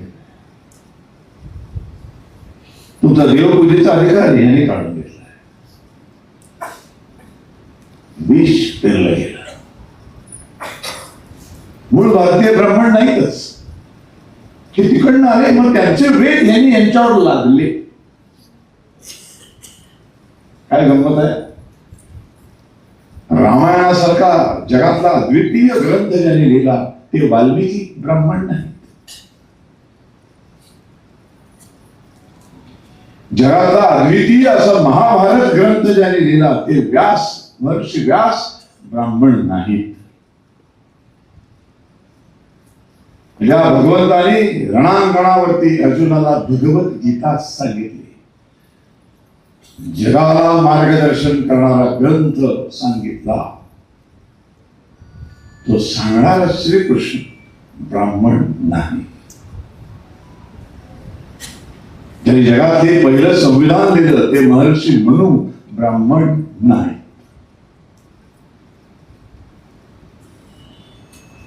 पण आपल्याला हे माहितीच नाही. शिवाय फक्त ब्राह्मणांना पडतात, कारण सगळ्यांची बुद्धी भ्रष्ट करून ठेवली. आज इतक्या पराकोटीला गेले नाही सगळं की ह्या सगळ्यातनं बाहेर येणं फार अवघड आहे. खरं तर राजकीय पातळीवर हे करणं खूप सोपं आहे. एकीकडे म्हणताना म्हणायचं सेक्युलरिझम. खरं तर सेक्युलरिझम या शब्दाचा आणि भारताचा काही संबंध नाही. ही तिकडचे शब्द आहे. ही सेक्युलरिझम ही सिस्टीम तिकडची आहे, परकीय आहे, युरोपातली आहे. ख्रिस्ती धर्मीय पण त्यांच्यामध्ये चर्चेसवरनं भांडणं व्हायची. हा सगळा समाज ह्या चर्चचा, ह्या चर्चचा जो फादर आहे तो जे सांगेल, पोप जे सांगेल तसं हा वागणार. तो वेगळा, तो वेगळा. मग त्यांच्यात भांडणं. मग त्यांच्या लक्षात आलं की आपण एकमेकांमध्ये भांडत राहिलो समधर्मीय असून तर आपली प्रगतीच थांबेल. मग आपण एकमेकांनी एकमेकांच्या चर्चचा म्हणजे वेगवेगळ्या पंथांचा आदर केला पाहिजे. त्याच्यातून निर्माण झाला सर्व पंथ समभाव, दॅट इज सेक्युलरिझम. सर्व धर्म समभाव हा शब्द जगात अस्तित्वातच असू शकत नाही. सर्व धर्म समभाव हे जर आपण मान्य केलं तर तुम्हाला असंख्य धर्म आहेत हे मान्य करावं लागेल. आणि मुळात धर्म अनेक नाहीत. धर्म विश्वामध्ये एकच, सनातन हिंदू धर्म. कारण ज्याची निर्मितीच नाही, ज्याचा निर्माताच नाही, ज्याच्या निर्मितीची तिथीच नाही. कुठल्या तिथीला सनातन हिंदू धर्माची स्थापना झाली माहित नाही. वर्धापन दिन नाही त्यावेळेला. धर्म प्रमुख नाही. तिकडे कसा येशू ख्रिस्त आहे, तिकडे कसा हे आहे, तसं आपल्याकडे काही नाही. 33 कोटी देवदेवता. 33 कोटी. कोटी म्हणजे गणितातला कोटी नव्हे, कोटी म्हणजे प्रकार. गरजेनुसार घेतलेले अवतार. फक्त 33 प्रकारचे देव. प्रकाराला कोटी म्हटलं जातं. कोटी गणितातला कोटी म्हणजे तेवढी शून्य, 7 काय 8 काय असतात. सगळ्याबद्दलच अज्ञान असल्यामुळे तुमच्या तोंडावर शब्द मारला गेला. आम्ही बघा फक्त एक अल्लाह, तुम्ही 33 कोटी. आम्हालाही खरं वाटलं 33 कोटी देव. कधी विचार नाही केला. एकदा तरी शोधूया 33 कोटी देवांची नावं. गेला कधी शोधायला? आपण कधीच नाही गेलो. आम्ही आमच्या इतिहासाच्या मुळापर्यंत कधी गेलोच नाही. त्यामुळे आमच्या रोगाचं निर्धारण कधी झालंच नाही. आपण डॉक्टरकडे जातो ना, डॉक्टर काय हे काय डॉक्टर बसले, कुठलाही पेशंट येतो ना नवीन, हिस्ट्री फार महत्वाची आहे. विदाउट हिस्ट्री डॉक्टर कुठलीही ट्रीटमेंट, उपचार त्यांना करूच शकत नाही. बसा समोर. कधीपासून होते हे? डॉक्टर पहिला प्रश्न. कधीपासून तुम्हाला हे पोटदुखी आहे? गेले 4 महिने झाले. बरं, घरामध्ये कोणाला आहे का पोटदुखी? पुढचा प्रश्न. कुटुंबामध्ये बरं, आता आई वडिलांमध्ये नसेल, आजी आजोबा पणजोबांमध्ये कोणाला होती का डोकेदुखी, गुडघेदुखी, पोटदुखी? तुमच्या घराण्यात कोणाला कर्करोग झाला होता का? डायबिटीसची काही परंपरा आहे का? सगळ्याचा इतिहास. हे इतिहास जेव्हा डॉक्टर नीट समजून घेतो पहिल्या भेटीमध्ये आणि मग त्याचं तो चिंतन करतो, स्टडी करतो त्या माणसाच्या रोगाचे, किंवा कुठून आलाय, कसा कसा आलाय, का आतापर्यंत ह्याच्यामध्ये नव्हता, हा ह्याच्यामध्येच निर्माण झाला पहिल्यांदा, इथून सुरुवात झाली. या सगळ्याचा अभ्यास करून मग उपचार पद्धती, मग औषध उपाययोजना ठरवली जाते. ती सुद्धा जी ठरवली ती लगेच कन्फर्म 100% तीच असं पण नसतं. ती करून बघतात, ती सूट व्हायला लागली मग त्यांच्या लक्षात येते यस हे करेक्ट आहे, मग त्याच्यावरनं त्यांना बरं केलं जातं. जर फक्त एका माणसाचा रोग बरा करायचा असेल तर जर अशा पद्धतीने हिस्ट्रीचा विचार केला जातो तर एक राष्ट्राला लागलेला रोग, जातींचा रोग कोणाचं तरी वाचते.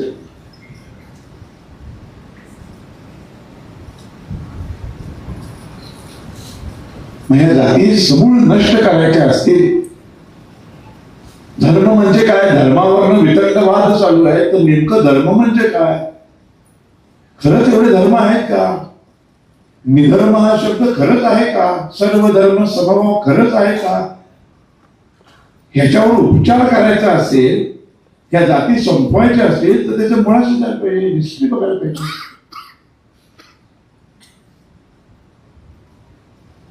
किती वर्षापासून जाती आहेत, ह्याच्या आधी कोणाला जाती होत्या का, हिस्ट्री नको बघायला, इतिहास फार महत्वाचा आहे. आणि आपल्याला हा इतिहासच बरोबर चुकीचा शिकवला गेला, त्यामुळे उपचार करताच येत नाही. हा डायबिटीस वडिलांकडनं आलाय का, आईकडनं आलाय का, आजीकडनं आलाय हेच कळत नाही, फसवलं जातं.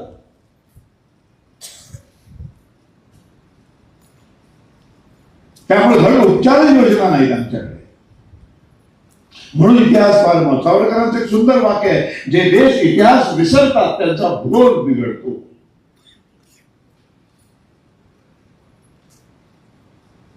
आम्हाला इतिहास विसरला नाही, आम्हाला इतिहास विसरायला भाग पाडला.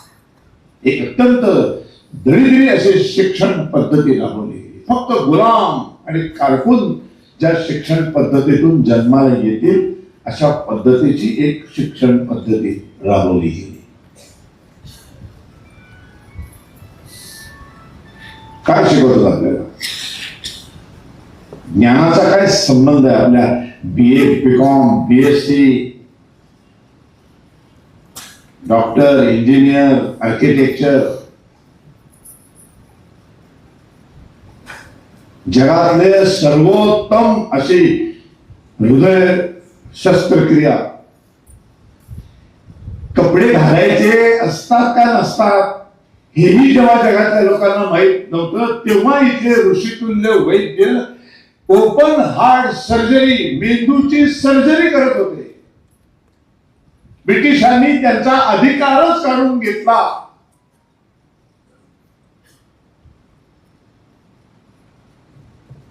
तेव्हापासून आयुर्वेदाकडे अत्यंत हीन दर्जाने बघण्याची नजर दिली आम्हाला.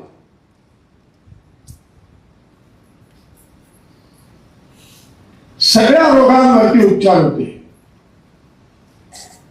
रथामध्ये बसून सगळ्या लढाया लढल्या गेल्या महाभारत आणि रामायणाच्या. तो रथ कसा बनवला, काहीतरी पुढे सरकायला पाहिजे ना. घोडा लावला, पण घोड्याला मागे जर त्या रथाला चाकच लावली नाही तर ते कसं जाणार पुढे.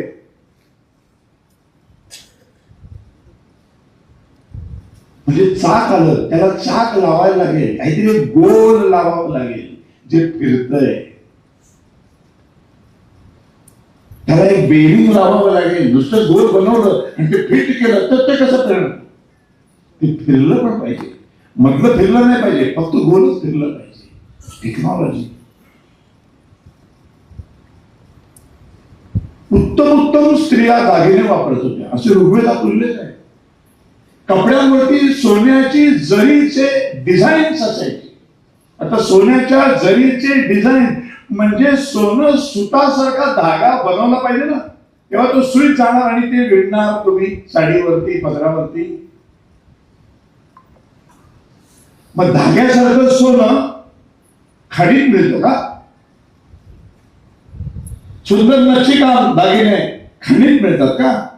खंडित कसं सोनं मिळतं? अशुद्ध रूपात सगळे धातू ते काढून त्याचं शुद्धीकरण करणं काहीतरी टेक्नॉलॉजी होती.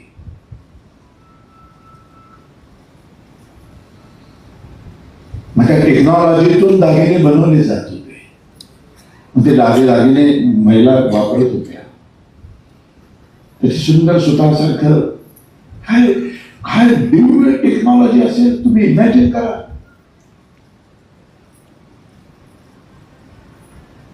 चार चार पाच पाच मजली इमारतींचे उल्लेख आहे. म्हणजे सिव्हिल इंजिनियर होता तेव्हा सिव्हिल इंजिनियर म्हणत नसते.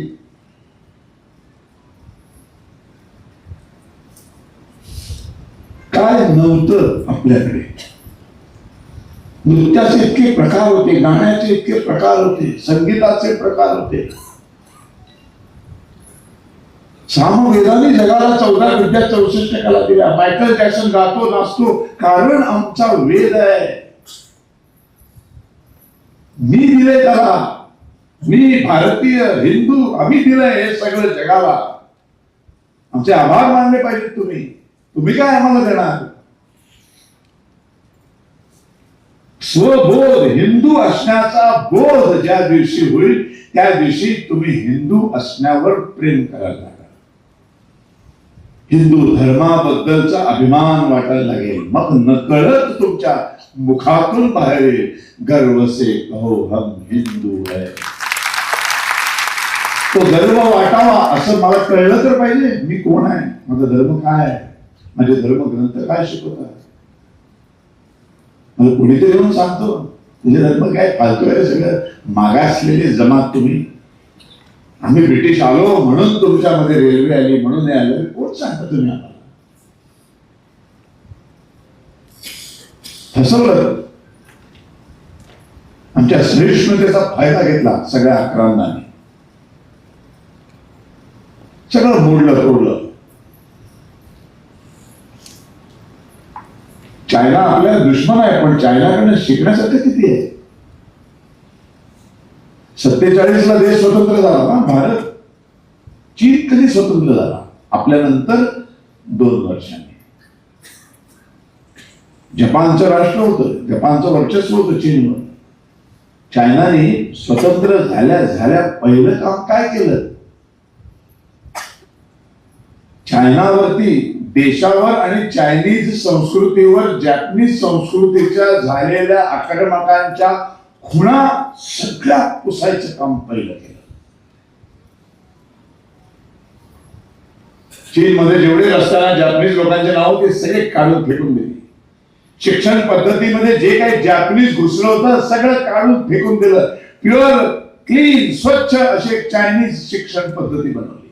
फक्त चीनचा अभिमान वाटेल असे चीनची संस्कृती शिकवली गेली. चायना बद्दल सगळं शिकवलं गेलं. रस्त्यांच्या इमारतींचं मोठमोठे जे काही जपानने केले सगळं तोडून फोडून फेकून दिलं.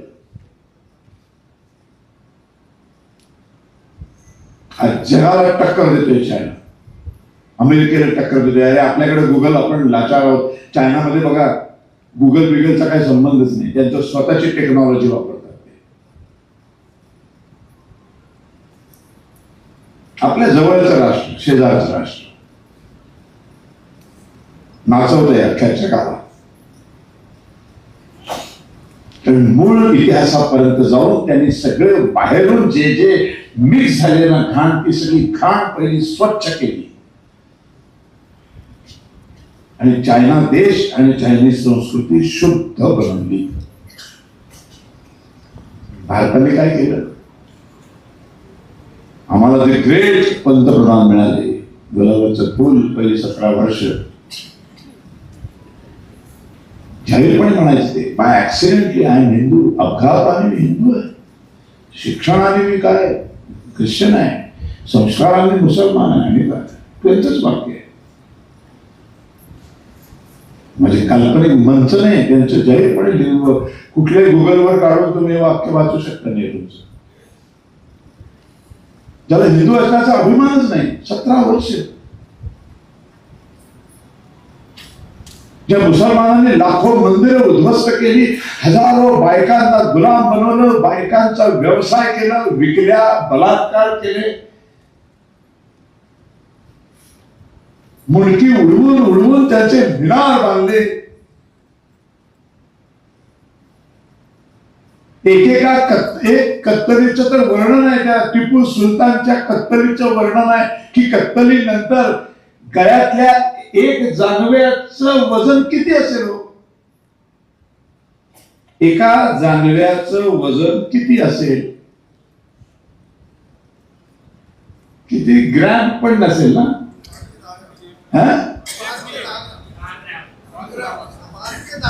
5 ते 10 ग्रॅम. एक जानवं काढून असं टाकून बघा उद्या. खरं किती लोकांच्या गळ्यात आहे हा प्रश्नच आहे. काढून एकदा तराजून ठेवून बघा आपलं किती ग्रॅम आहे. नाही, मी का सांगतोय, एका कत्तलीनंतर मारलेल्या ब्राह्मणांच्या जानव्यांचं वजन 200 किलो भरलं. इतकी ब्राह्मणांची कत्तल केली टिपू सुलतानने. त्या टिपू सुलतानची आमच्या काँग्रेस राज्य करत होतं, त्या काँग्रेसने आमच्या मनामध्ये टिपू सुलतान बद्दल सहानुभूती निर्माण व्हावी, टिपू सुलतानने आमचा विध्वंस आम्ही विसरून जावं म्हणून the great warrior Tipu Sultan मालिका आमच्या बोडक्यावर आमच्याच पैशातून दाखवणाऱ्या दिल्ली दूरदर्शनवरनं दाखवली. आम्हाला टिपू सुलतान मोठा वाटायला लागला. पण अवघ्या वयाच्या 20व्या वर्षी एक मुलगा पंतप्रधान होतोय हिंदुस्थानचा, आणि छत्रपती शिवाजी महाराजांच्या स्वराज्याचं स्वप्न जे त्यांनी पाहिलं, त्या स्वराज्याचं साम्राज्य फक्त 20 वर्षात होतं. 41 लढाया, एकही हरत नाही. अटक पासून कटकपर्यंत बाजीराव पेशवा. त्याचा इतिहास आम्हाला माहित नाही, त्याच्याबद्दलची मालिका आमच्याकडे येत नाही. मग त्याच्याबद्दल बुद्धिभ्रम व्हावा. त्याच्या आयुष्यात ज्यांनी तिला पत्नीचा दर्जा देऊन घरात आणलं, जी पत्नी जी मस्तानी फक्त 17 महिने त्याच्या आयुष्यात होती, त्याच्यावरचा सिनेमा येतो. फक्त त्या 17 महिन्यांवर सिनेमा येतो. त्या सिनेमामध्ये 41 लढाया कसा लढला असेल, एकही हरला नाही दाखवलं जात. मुघल आझम सिनेमा बनवला जातो, त्या मुघल आझम मध्ये अकबर किती सेक्युलर होता हे दाखवण्यासाठी त्यामध्ये अस्तित्वातच नसलेलं एक जोधा नावाचं पात्र उचललं गेलं, दाखवलं गेलं. तसं तिच्याकडे श्रीकृष्णाचं मंदिर बांधलं बघा, अकबर किती चांगला होता.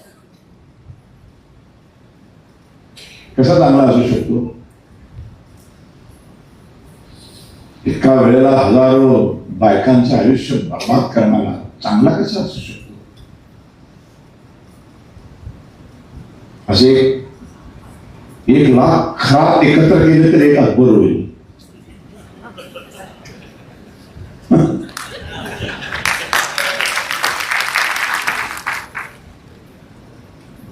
त्याचं महिमा मंडळ आमचेच मराठी दिग्दर्शक जोधा अकबर नावाची फिल्म बनवतात. ती हिट कोण करतो? हा हिंदू समाज. कारण का? कारण इतिहासाचं नॉलेजच नाही. दाखवतात ते आम्हाला सगळं खरं वाटलं. आम्हीच हिट केला मुरल्याचं, परत परत जाऊन बघितला.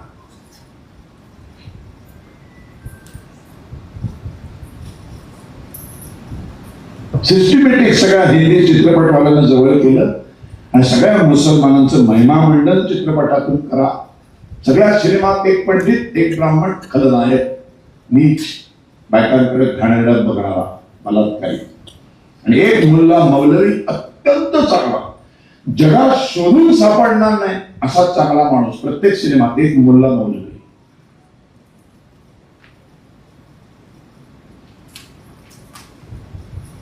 इतिहासाबद्दल शून्य नॉलेज, स्वबोध नाही हिंदूंना, आजही नाही, पूर्वी तर अजिबातच नव्हता. आता नरेंद्र मोदींचं सरकार आल्यानंतर हा थोडा बदल सुरू झाला. थोडा माणूस हिंदू हिंदू म्हणून घ्यायला पुढे आला. आता 2013 पर्यंत हिंदूला हिंदू आहे हे म्हणण्याची सुद्धा लाज वाटत होती. याचं संपूर्ण श्रेय हे मोदी सरकारना द्यायला पाहिजे. आणि एक अशी संघटना आहे,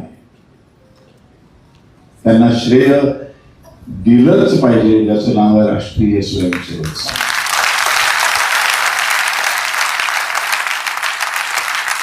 कुठल्याही प्रसिद्धीच्या मागे न धावता शांत चित्ताने फक्त हिंदू हिताचं काम सातत्याने करून, इतक्या भयानक काँग्रेसच्या राज्य गल्लीपासून दिल्लीपर्यंत असताना सातत्याने बंदीची मागणी, सातत्याने आरोपपत्र, सातत्याने केसेस, असं सगळ्या अग्निदिव्यातून चालत चालत वाट चालत 100 वर्ष ताठ मानेने जगातली पहिली आणि शेवटची जी संघटना आहे राष्ट्रीय स्वयंसेवक. कधी कधी विचार करतो हे नसते तर बापरे. हिंदूंनो, हिंदू आपण काय आहोत, आपला काय इतिहास आहे, आपली काय संस्कृती आहे. आता इतक्या पद्धतीचे मार्ग उपलब्ध आहेत आपला हिंदू धर्म समजून घेण्यासाठी. इतकी सुंदर सुंदर पुस्तक आहे. आता सगळे वेद सगळे तुमच्या मराठी मातृभाषेत भाषांतरित केले गेलेले आहे. आता तुम्हाला रामायण महाभारत पूर्ण शुद्ध मराठीत वाचता येतं. सगळी पुस्तकं आता आपल्या मातृभाषेत उपलब्ध आहेत. असंख्य या विषयांवर बोलणारे अत्यंत ज्ञानी विज्ञानी लोक, मुलाखती, त्यांची भाषणं, त्यांची व्याख्यानं आपल्याला आता युट्यूब सारखी माध्यमं आहेत. या सगळ्यांवर आपण शोधलं पाहिजे, बघितलं पाहिजे, जाणून घेतलं पाहिजे. स्वबोध. एकदा मला माझा बोध झाला, मी कोण आहे हे एकदा मला कळलं की मला अभिमान वाटलाच पाहिजे, हिंदू असण्याचा गर्व वाटलाच पाहिजे. जेव्हा तुम्हाला गर्व वाटायला लागेल, जेव्हा तुमचं खरं नितांत प्रेम बसेल हिंदू या 2 अक्षरांवर, त्या दिवशी तुम्ही ते जपण्यासाठी जीवाचं रान करा. हिंदू या 2 अक्षरांवर नितांत प्रेम केले का आमच्या राजाने. जीव गेला 40 दिवस अनन्वित अत्याचार सहन करून पण त्यांनी हिंदू धर्म सोडला नाही, असे आमचे धर्मवीर छत्रपती संभाजी महाराज. इतक्या भयानक आक्रमणानंतर स्वतःच हिंदूच एक राज्य असलं पाहिजे असं स्वप्न बाळगून हिंदवी स्वराज्याची स्थापना करणारे आमचे छत्रपती शिवाजी महाराज. देश स्वतंत्र होईल तेव्हा संपूर्ण भारत असला पाहिजे, हे हिंदू राष्ट्र असलं पाहिजे, हिंदुत्व हेच राष्ट्रीयत्व व्हायला पाहिजे.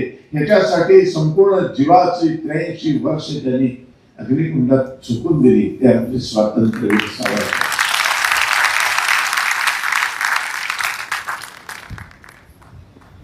हा सगळा इतिहास आहे, हा आपण वाचला पाहिजे.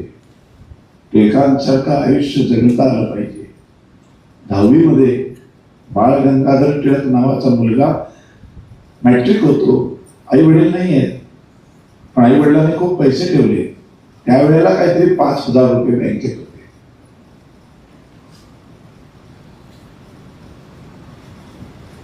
म्हणजे आत्ताचे काही कोटी. आत्ताच्या एखाद्या मॅट्रिक झालेल्या मुलाला जर सांगितलं की तुझ्या नावाने 20 कोटी बँकेत आहेत, तू काही करू शकतोस. काय काय करतील मुलं आताचे. बाळ गंगाधर टिळक हा मुलगा, मुलगा का म्हणतो कारण तेव्हा तो मुलगा होता, तो काय म्हणाला, जगण्यासाठी 2 धोतर जोड्या, 2 बाराबंदी आणि 1 पगडी एवढी माझी गरज आहे, एवढे मी पैसे काढून घेईन आणि बाकी सगळे पैसे हे इंग्रज हे जे विचित्र घाण शिक्षण आपल्याला देत आहेत त्यासाठी माझं स्वतःचं शिक्षण देणारी एक शिक्षण संस्था मला करायची आणि त्या पैशामधनं मॅट्रिक झालेला मुलगा आणि त्याच्या बरोबर त्याचा अत्यंत जीवश्य कंठस्थ मित्र गोपाळ गणेश आगरकर हे 2 मुलं एकत्र येतात आणि पुण्यामध्ये इन्स्टिट्यूट स्थापन करतात, जे आजही फर्ग्युसन कॉलेज आणि ते सगळं ताठ मानले होतात. स्वबोध जोपर्यंत होत नाही तोपर्यंत तुम्ही हिंदू या अक्षरांवर कधीच प्रेम करणार नाही. तो संपला काय, राहिला काय, काही कशानेच काही वाटत नाही. ही सगळी देवदेवतांची संकल्पना काय आहे, किती सुंदर आहे. साधं हिंदू या 2 अक्षरांची फोड करा, तुम्हाला हिंदुइझम समजेल.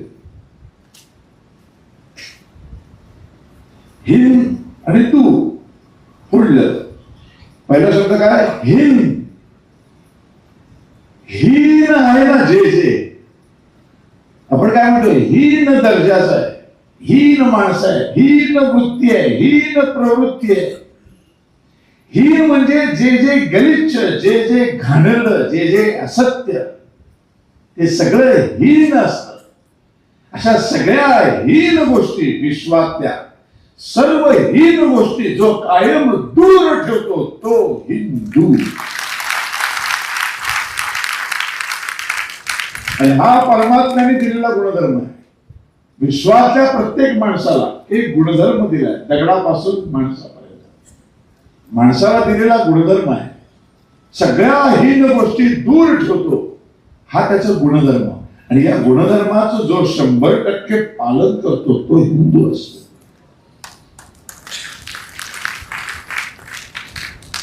म्हणून हे विश्वची माझे घर. जगात प्रत्येक ठिकाणी इस्लामिक राष्ट्रांमध्ये असू दे, ख्रिश्चन राष्ट्रामध्ये असू दे, आजही काही माणसं आहेत जे सगळ्या हीन गोष्टी दूर ठेवणारी.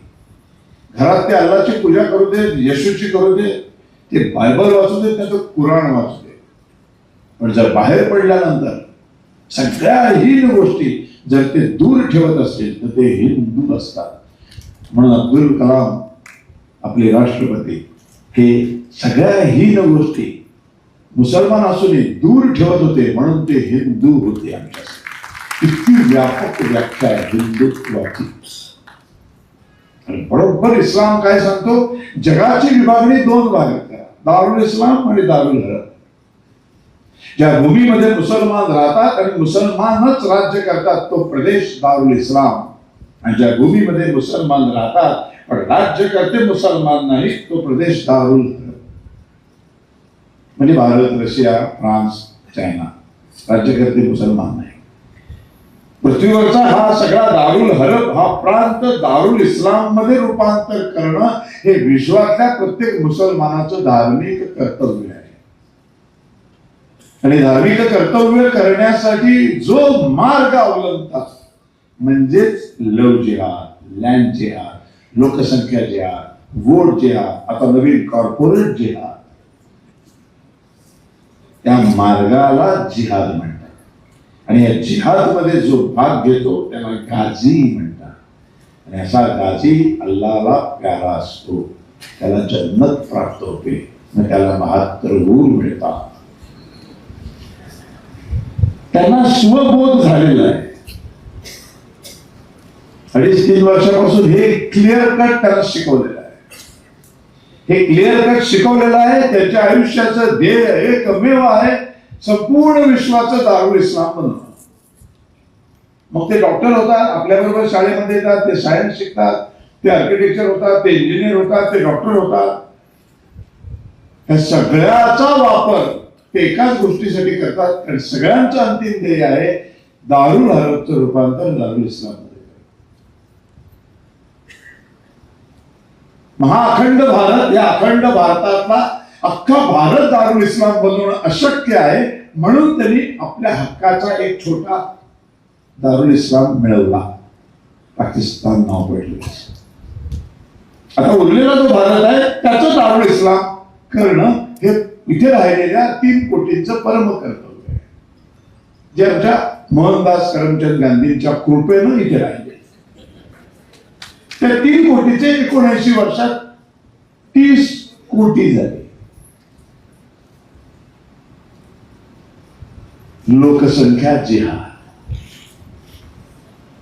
आणि या मतपेट्यांच्या गलिच्छ राजकारणामध्ये ह्याच्यावर ठोस उपाययोजना करण्याच्या ऐवजी या सगळ्यांचं लोकशाही राष्ट्र असल्यामुळं आणि मतपेट्यांचं गलिच्छ राजकारण असल्यामुळं सर्व राजकीय पक्षांनी यांचं पालन पोषण केलं.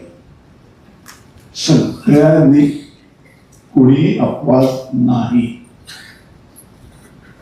कारण लोकशाही आहे. लोकशाहीचा हा प्रॉब्लेम आहे. चायना करू शकला कारण तिथे लोकशाही नाही, म्हणून ते सगळं करू शकले.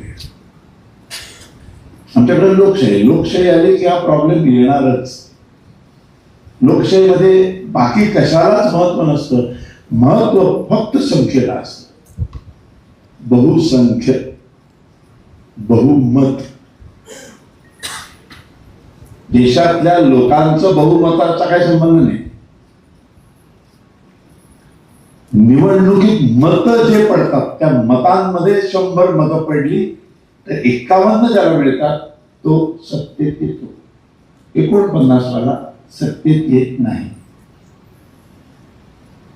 मत घ्यायला गेला तर कदाचित त्यातले 75% लोक हिंदू राष्ट्र व्हावं अशा मताचे असतील, पण निवडणुकीत मत पडतात फक्त 49.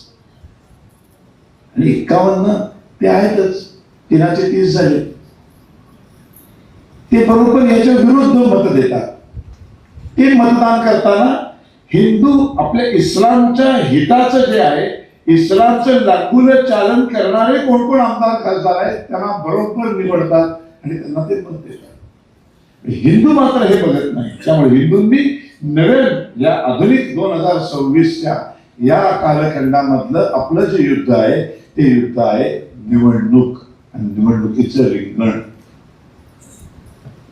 या रिंगणामध्ये आपल्यासारखे सैनिक उतरणार आहेत. प्रत्येक निवडणुकीमध्ये ते 100% उतरतात कारण त्यांचं ध्येय फिक्स आहे, दारुल इस्लाम बनवणं. आमच्याकडे ध्येयच नाही त्यामुळे आम्ही 100% उतरत नाही आणि मग आम्ही कायम 49 वर अडकतो आणि ते कायम 51 घेऊन सत्तेत येत राहतात.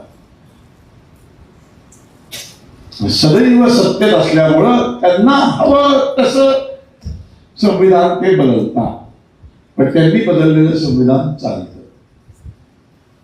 मुस्लिम पर्सनल लॉ त्यांनी संविधानात घुसवला, सेक्युलरिझम त्यांनी संविधानात घुसवला, सर्वधर्म समभाव त्यांनी संविधानात घुसवला, वक्फ बोर्ड कायदा त्यांनी संविधानात घुसवला, फक्त मंदिरांवर सरकारचा कंट्रोल त्यांनी संविधान, सगळं परफेक्ट.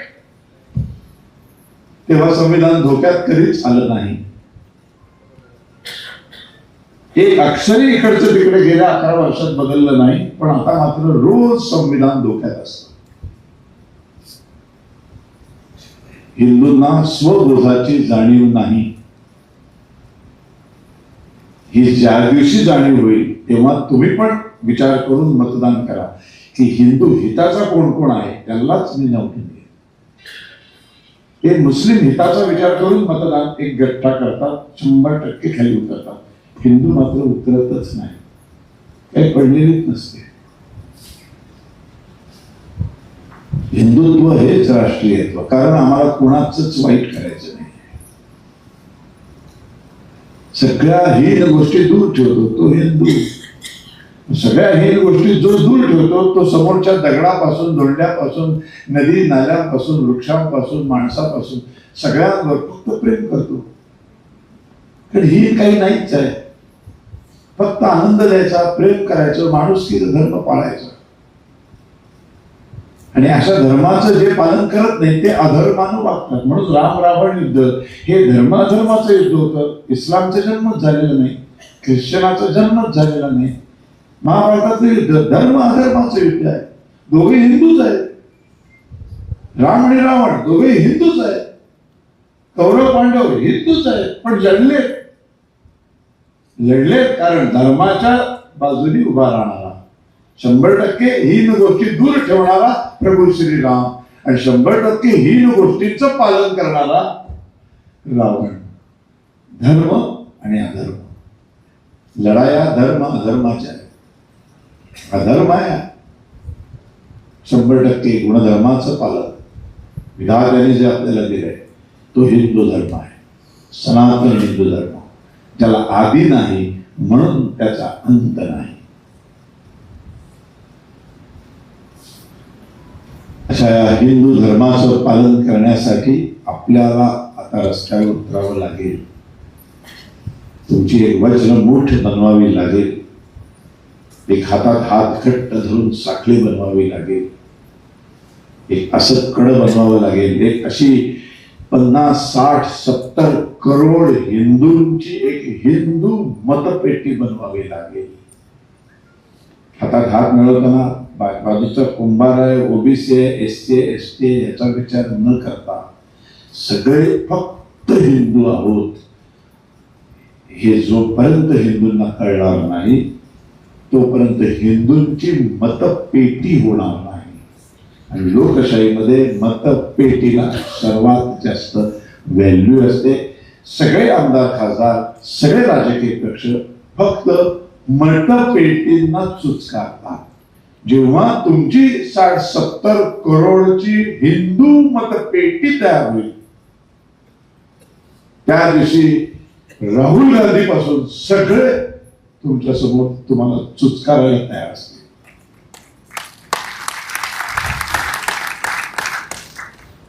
पण होय मी फक्त हिंदू आहे हा जयघोष व्हायला पाहिजे. आज इथे बोलवलं की उशिरापर्यंत सगळे थांबला त्याबद्दल मी आपल्या सर्वांचा आभारी आहे. लातूरकरांचा आभारी आहे. ते हक्काने बोलवतात, आम्ही पण हक्काने येतो. ही विचारांची देवाणघेवाण सतत व्हायला पाहिजे. हे सतत व्याख्यान व्हायला पाहिजे. कारण आपण सगळे कुंभकर्णाचे बाप आहोत. एक थोडा वेळ लक्षात राहतं आपल्या. मग आता घरी जाऊन सगळे झोपणार. सकाळी उठल्यावर तेल लावत गेलं ते हिंदुत्व, तेल लावत गेले ते परशुराम सगळं आपलं पगार आहे.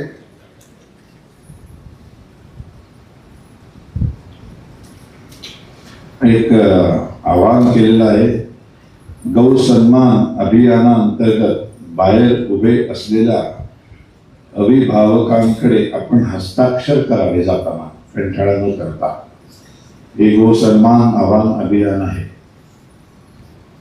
गोमातेचा सन्मान, पशुपक्ष्यांचा सन्मान, वृक्षांचा सन्मान, नदी नाल्यांचा सन्मान, नदीला माता म्हणणं, सगळ्या प्राण्यांची पूजा करणं, नागाची पण पूजा करतो, गाईची करतो, बैलाची पण पूजा करतो, दगडाला शेंदूर पासून दगडाची पण पूजा करतो. सगळ्या वृक्षांची त्या त्या सणाला पूजा होते. इतकी सुंदर संस्कृती आहे. सगळ्या विश्वाला एकत्र आणणारी संस्कृती वसुधैव कुटुंबकम. आणि हा नंबर लिहून घ्या. ह्याच्यावर एक मिस कॉल द्या म्हणजे तुम्ही गो सन्मान अभियानाला तुमचा पाठिंबा दाखवा. सगळ्यांनी टाईप करा, धडाधड मिस कॉल देऊन टाका. 906777 एकूण 4 वेळा 7 3 2 3 परत एकदा 906777 3 2 3. आता मराठीमध्ये सांगतो. 9067777323 मेकॉलेची कृपा.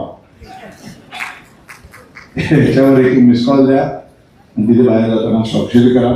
परत एकदा मी सर्वांचा खूप आभारी आहे. इतक्या उशीर झाला तरी शांतपणे ऐकून घेतलं. 11ला 10 मिनिटं कमी.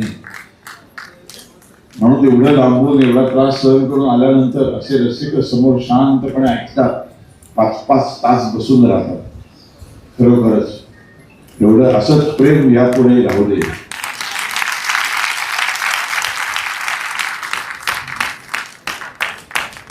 जय हिंद, जय प्रवीण राव.